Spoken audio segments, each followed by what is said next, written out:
Oke, teman-teman, assalamualaikum warahmatullahi wabarakatuh. Kembali lagi di channel saya, MG Mahfuz. Oke, di kesempatan kali ini saya mau sedikit bercerita dan juga sedikit mereview sebuah mobil dari Suzuki ya, yang dulu sempat menjadi mobil yang laris manis ya, best seller gitu ya, di tahun 2000, sekitaran 2009 2010 sampai 2016 gitu ya. Nah, itu adalah mobil apa? Yaitu mobil ini ya, Suzuki Splash.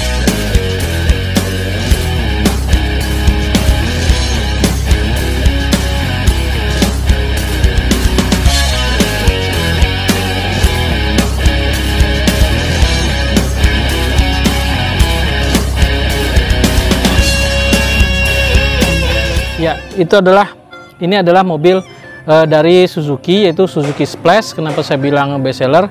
Karena kemarin saya sempat bertanya dengan salah satu sales marketing yang sudah lama di Suzuki. Dia bilang, Pak, mobil ini benar-benar mobil yang hype dulu gitu ya, mobil yang best seller gitu loh. Lalu menurut saya, lalu kenapa kok diganti dengan Ignis gitu kan? Ya mungkin karena mengikuti modernisasi Pak gitu, modernisasi, jadi mobil ini digantikan dengan Suzuki Ignis gitu ya. Ya, saya juga nggak ngerti kenapa begitu, tapi yang jelas begini, menurut saya Suzuki itu sebenarnya bagus ya, pabrikan yang bagus dan baik gitu ya, untuk membuat sebuah mobil yang rata-rata dia juga masuk di menengah ke bawah gitu ya. Untuk Suzuki Splash ini mungkin nggak semua orang suka banget dengan Suzuki Splash ya, terutama di bagian belakangnya. Kenapa sebenarnya nggak suka? Ya kalian bisa lihat sendiri, belakangnya itu seperti dipotong gitu ya, seperti dipotong ya, bahkan dipotongnya itu miringnya ke dalam gini ya, miringnya ke dalam gini, set gitu. Jadi kesannya seperti apa ya? Namun coba bisa dilihat lagi deh gitu ya. Mobil ini nih hanya dengan sedikit tambahan body kit, spoiler belakang ala-ala rally look, dan pelek yang lebar seperti rally look begitu, udah ganteng loh mobil ini. Coba deh kalian searching gitu ya. Jadi peleknya dikeluarin gitu ya, yang depan dan belakang, lalu dibuat kesannya menjadi seperti over fender ya, over fender di samping kiri dan kanannya, karena memang di fendernya itu dia tidak rata tapi sudah terbentuk gitu ya, keluar terbentuk, apalagi yang di bagian belakang gitu, seperti mobil ini ya. Ya sebenarnya memang penerusnya si Ignis ini ya itulah gitu, urban SUV gitu ya. Cuman kelihatan kalau di Splash tidak dibuat seperti itu, namun ada cikal bakalnya gitu, seperti yang fender yang sudah lebih lebar gitu. Dan juga kalau misalnya di belakang itu diberikan spoiler yang ala-ala rally, itu udah menjadi sporty gitu ya, tambahin body kit sedikit sudah jadi oke gitu teman-teman semua. Oke teman-teman, kita bisa sedikit ngobrol di sini. Untuk Suzuki Splash ini kalian bisa lihat di lampunya. Kita mulai dari headlamp dulu. Headlampnya ini seperti ini ya teman-teman. Headlampnya dia masih menggunakan multi reflektor biasa, dan juga masih menggunakan lampunya masih halogen ya, masih halogen. Dia lampu senya juga masih bohlam, untuk lampu kecilnya juga masih bohlam biasa gitu ya, masih standar lah pada zamannya gitu. Lalu untuk di bawahnya itu ada fog lamp ya teman-teman, fog lampnya juga masih halogen. Sedikit coba deh kalau kalian lihat, ini mobil ini sih depannya ini ya mirip seperti R3 lama ya, grillnya nih, grillnya ini mirip seperti R3 lama, R3 generasi pertama ya. Bisa lihat ini grillnya yang model begini, seperti titik-titik putus-putus gini. Ini mirip sekali dengan grill R3 lama gitu ya. Lalu di depannya ini agak sedikit ini ya, mengecil begitu, mengerucut gitu. Jadi apalagi yang model facelift di tahun 2013, dia lebih terlihat lagi karena bentuk dari bumpernya berubah, dan juga kap mesinnya berubah, jadi kesannya lebih mengerucut ke depan gitu teman-teman. Lalu dari segi body ya, bodinya nih sebenarnya nggak tipis, betul-betul tidak tipis ya. Saya nggak tahu, mungkin karena dia CBU dari India ya, Suzuki Maruti India, jadi lebih mungkin bahannya tuh lebih tebal gitu ya dibandingkan dengan mobil kompetitornya, itu city car kompetitornya yang dibuat di Indonesia, CKD gitu ya, atau yang lain. Jadi seperti itu teman-teman. Untuk di bagian sini begini, lalu di bagian samping kita bisa lihat di bagian sampingnya seperti ini. Nah, di bagian sampingnya itu modelnya ya nggak semua orang suka gitu ya, kalian bisa lihat nggak semua orang suka. Sampingannya tuh kayak gini lah modelnya, sampingnya tuh lucu gitu ya. Dia tuh fendernya tuh benar-benar lebar gitu ya, lebar keluar gitu daripada body. Dan kalian bisa lihat itu memang kalau over fender dibuatkan, diberikan sedikit custom over fender dari serat fiber atau apapun, itu pasti lebih oke gitu ya. Ataupun nggak perlu, misalnya mau di stikerin aja juga bisa jadi bagus kok gitu. Nah, cuman kan kenapa kalau pengen bagus kenapa nggak yang maksimal gitu teman-teman. Ya dari sampingnya kayak gitu aja, nggak inilah ya, nggak terlalu spesial gitu ya di sampingnya kayak gini. Tapi handle-nya dia sudah modelnya seperti ini, modelnya udah model yang grip kayak gini, model seperti model mobil-mobil yang city car lainnya gitu ya. Nah, ini yang menjadi kontroversi gitu ya di bagian belakang. Nah, kita bisa lihat di bagian belakang ini. Nah, untuk lampunya, lampu belakang ini kalian bisa lihat tuh modelnya kayak gini ya, memanjang dari atas ke bawah gitu ya, seperti CR-V generasi pertama juga kayak gitu modelnya ya, memanjang begitu CR-V gitu ya. Kotak memanjang seperti kuda juga bisa, bukan Taruna ya teman-teman, seperti Taruna gitu juga bisa lihat kayak gitu. Modelnya itu di sisi-sisinya itu dari tengah ke atas gitu ya, bukan yang seperti model lampu yang saat ini kalian suka lihat gitu ya. Lampu belakangnya juga, lampu remnya masih halogen biasa, dan juga lampu mundurnya juga masih halogen biasa, dan juga lampu sennya juga masih halogen biasa teman-teman semua. Lalu di mobil ini di belakangnya dia apa namanya, ini belum ada defogger ya, belum ada defogger, dan juga nggak ada wiper. Nggak tahu ini yang tipe GL gitu ya, tipe GL nggak tahu apa bedanya sih sama tipe GX gitu. Saya juga jarang lihat yang tipe GX, mungkin hanya di body kit atau gimana ya. Untuk kalian yang tahu boleh ini ya, kasih tahu di kolom komentar gitu teman-teman. Ini menurut pengalaman pribadi saya sendiri aja gitu. Di bagian belakangnya kayak gitu. Lalu di sini dia ada high mount stop lamp juga, udah keren juga. Tapi lucunya high mount stop lampnya ini bukan LED teman-teman, tapi lampu bohlam kecil-kecil gitu ya. Lampu bohlam kecil-kecil ya, terang sih, memang terang juga gitu. Cuman ya udahlah ya, cukup oke juga lah ya. Lalu di atasnya di sini ini ada tambahan spoiler ya, model seperti spoonan, tapi ini lebih kecil gitu. Spoon yang kecil gitu, spoiler tambahannya. Aslinya nggak ada, jadi botak banget gitu kelihatannya, kayak pantat bebek. Ya gitulah, kalau belakang splash ini memang kontroversi ya, banyak yang suka, banyak juga yang nggak suka gitu. Kalau suka banget, kalau nggak ya nggak banget gitu, nggak ada yang tengah-tengah gitu ya. Di bagian belakangnya kayak gitu teman-teman semua. Oke, lalu untuk di bagian interiornya seperti ini. Interiornya itu kayak gini ya, kita langsung masuk aja ke interiornya. Oke, di bagian interiornya tuh kayak gini ya teman-teman. Interiornya kunci splash tuh kayak gini ya, kuncinya dia udah terintegrasi, dan juga ya memang terpisah sih, remote-nya terpisah, tapi dia sudah smart key, bukan smart key, immobilizer ya.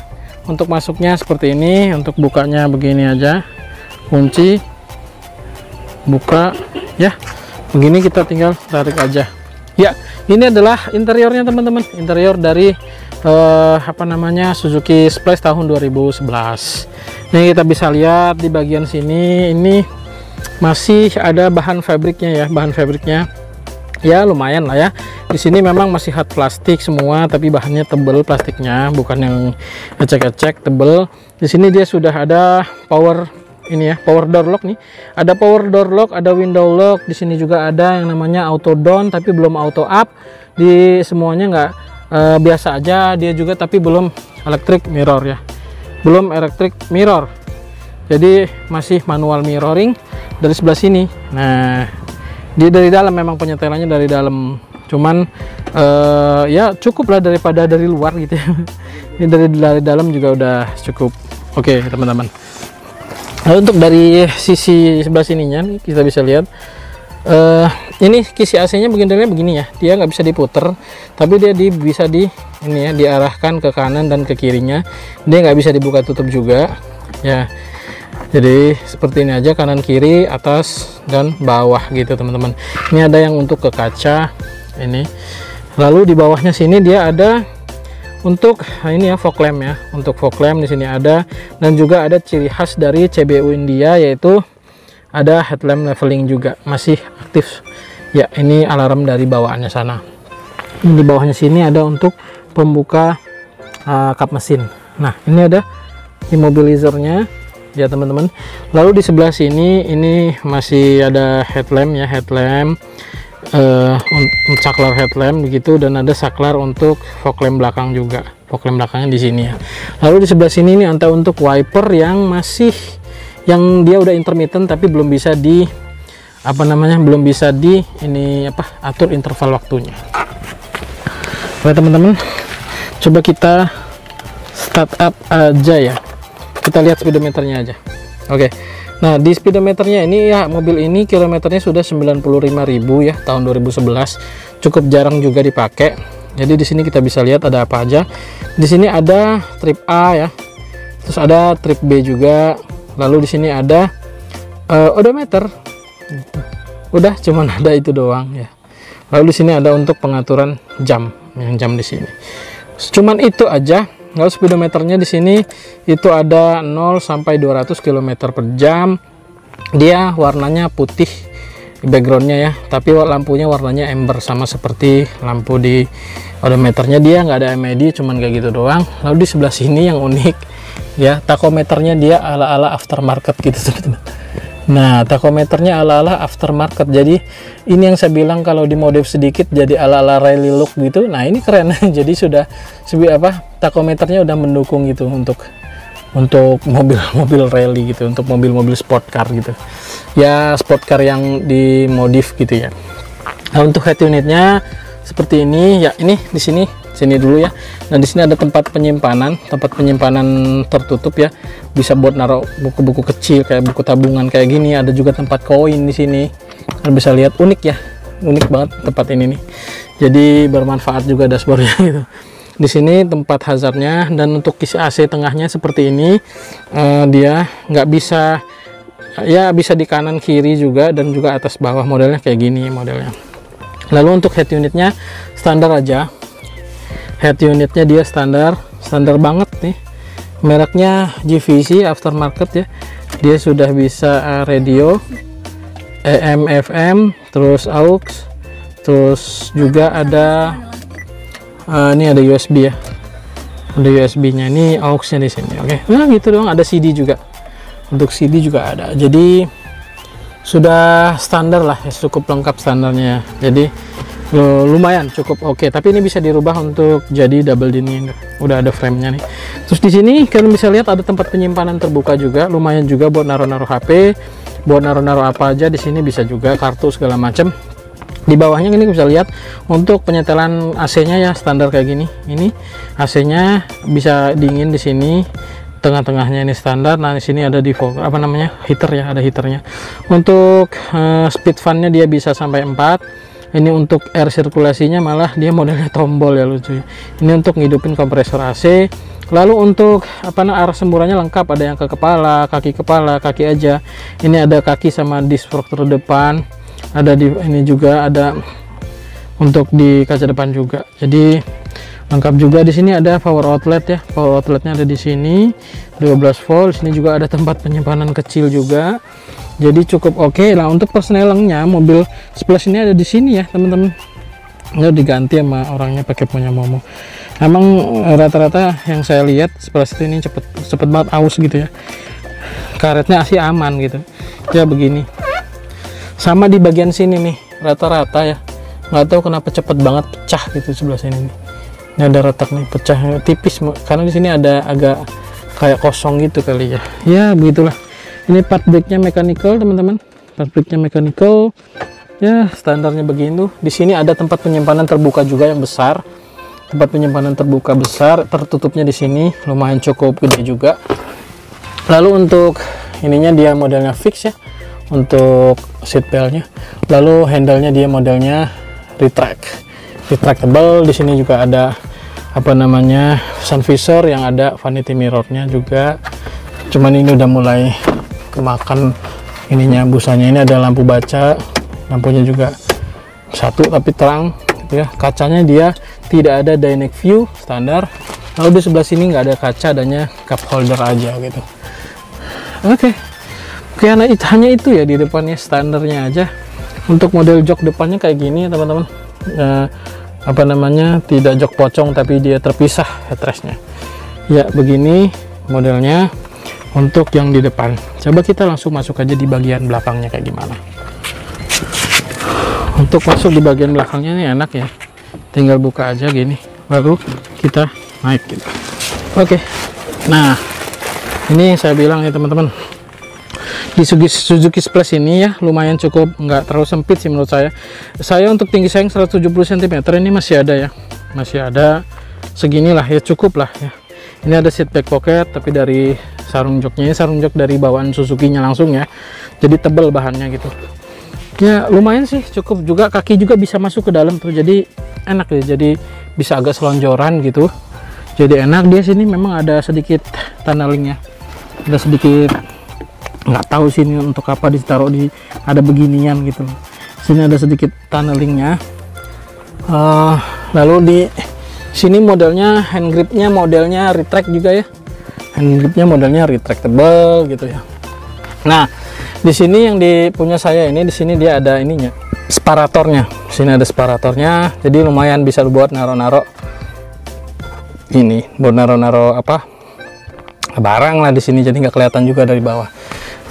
Headrestnya dia juga sudah adjustable ya, jadi enak, bisa dinaik ditinggikan. Pelipatannya juga adalah 40-60, jadi enak gitu ya.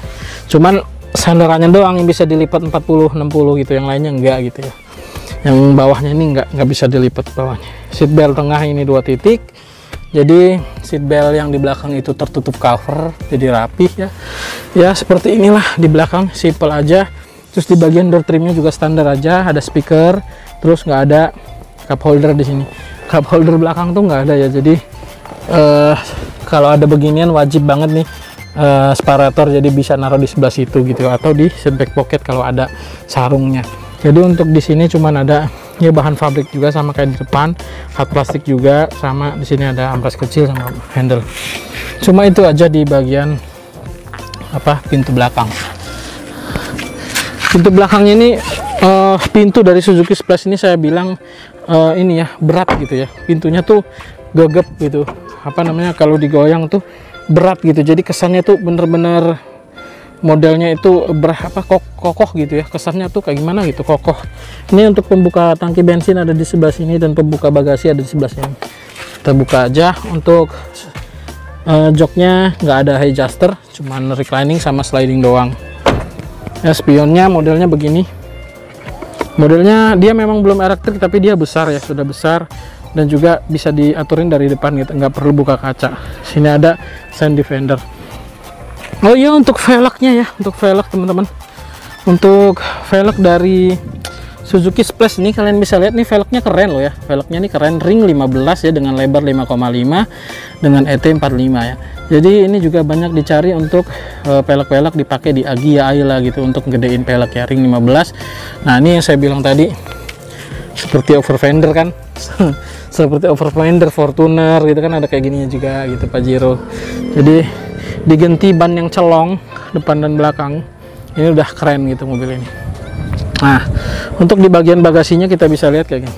Untuk buka bagasinya bisa 2 tempat ya, dari kunci dan dari depan tadi, jadi tinggal dibuka aja.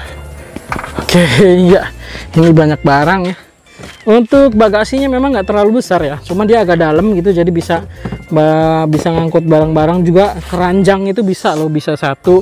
Saya pernah nyoba pakai galon, ini bisa 4 galon ya, 4 galon lumayan, bisa bawa 4 galon gede, 19 literan galon yang 19 liter.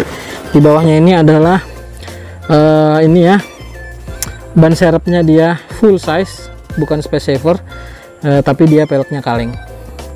Cukup rapi juga di sini teman-teman. Ya kayak gitu untuk di belakangnya.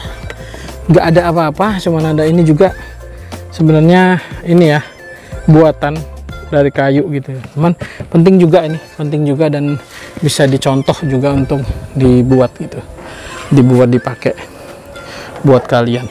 Ya begini, di bawahnya ada fog lamp belakang tuh teman-teman.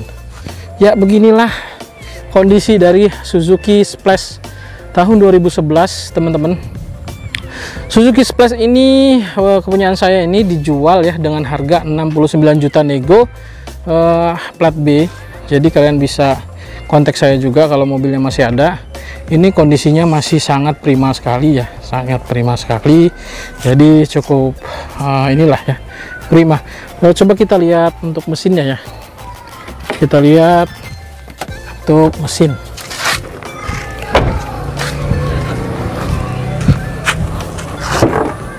Ya, mesinnya ini adalah mesin 1200 cc ya. Mesin ini berkode K12B dengan tenaga 86 PS dan juga torsi 103 kalau nggak salah, 103 Nm. Jadi cukup oke ya. Di situ ada modul ABS-nya dan juga sudah dicat sewarna bodi di bagian ininya, di bagian apa? Mesinnya juga, dan juga di atasnya sini juga sudah ada peredam juga teman-teman. Jadi udah cukup oke untuk sebuah mobil city car CBU. Jadi mesin ini sebenarnya cukup bertenaga juga ya, cukup bertenaga dan oke. Jadi ya cukuplah untuk sebuah city car mungil dengan mesin ini. Jadi kalau di jalanan itu bisa ngebut kalian teman-teman. Jadi itulah teman-teman, itu adalah Suzuki Splash tahun 2011 ya, kepunyaan saya. Sekilas begitulah Suzuki Splash, dan begitulah rasa berkendaranya juga lumayan. Untuk suspensinya dia cukup empuk ya, cukup empuk di sebuah city car, dan bantingannya tuh enak ya, dibandingkan dengan Suzuki Ignis masih enakan mobil ini gitu teman-teman. Jadi menurut saya mobil ini di tahun 2021 ini masih sangat recommended sekali ya, terutama untuk yang facelift 2013 ke atas dia, karena dia ada matic-nya ya. Jadi bener-bener cukup oke juga untuk sebuah city car, untuk antar anak sekolah, untuk kalian yang memang pengen punya mobil pertama kali. Jadi cukup baik juga dan bisa juga kalian miliki ini teman-teman. Dan ini juga saya jual dengan harga 69 juta nego dengan kondisi yang sangat prima, oke, semua lengkap, surat-surat lengkap, kunci lengkap. Untuk PKB dari mobil ini adalah 1.900.000 ya, 1.800.000 sekian, dan SWD KKL-nya itu sekitar 170.000, jadi 1,9 sekian gitu, hampir 2 juta lah untuk PKB-nya teman-teman. Ya segitu aja teman-teman ya untuk review dan cerita dari sebuah mobil Suzuki Splash ini. Kalian jangan lupa like, komen, dan subscribe ya. Dan juga kalian bisa untuk sharing, kalian yang memiliki Suzuki Splash bisa kita sharing bagaimana rasa mengendaranya gitu ya, bagaimana merawatnya, mudah atau tidak. Jadi kalian bisa sharing atau komen aja di bawah gitu teman-teman. Oke teman-teman, terima kasih sudah menonton, dan jangan lupa like, komen, dan subscribe teman-teman. Terima kasih sudah menonton, sampai jumpa di video berikutnya. Wassalamualaikum warahmatullahi wabarakatuh.